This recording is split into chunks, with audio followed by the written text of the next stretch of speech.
In today's video, I'm going to teach you how to add a radio button to a document in DocuSign following our complete 2025 guide. Let's get started by logging into DocuSign.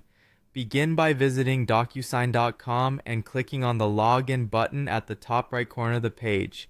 Once you're logged in and on the dashboard, locate the Start button and click Send an Envelope. Here you'll upload the document you want to work with, whether it's a Word file, PDF, or any other supported format. Next, you'll need to add the recipients who will be signing the document. Enter the names and email addresses of the signers. If you have multiple people who need to sign in a specific order, you can set up the signing order right here.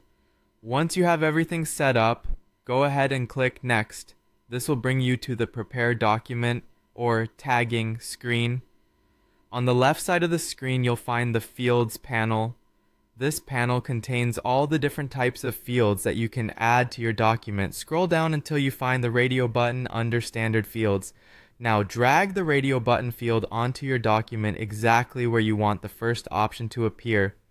With the radio button in place, click on it to open the field properties in the panel on the right.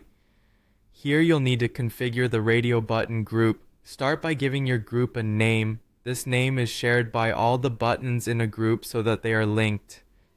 A good example of a group name might be Payment Method. Next, label each button with an option name or value.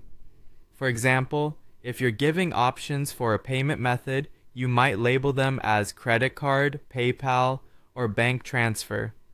If you want to ensure that the signer must select one of these options, make sure to check the required box. You can drag additional buttons onto the document and assign them to the same group name so only one option can be selected. Once you've configured the radio buttons, it's time to assign them to a recipient. In the Field Properties panel, select which recipient the radio button group is for. If you've got different groups of radio buttons, you can assign different groups to different signers within the same document. After you've placed and configured all your radio buttons, make sure to double check their placement and settings. Finally, when everything looks good, click on the Send button. Your recipients will receive the document and will be able to select one option per group from the radio buttons you've added. And there you have it. Adding radio buttons to your documents in DocuSign is a great way to streamline choices and maintain clarity in your forms.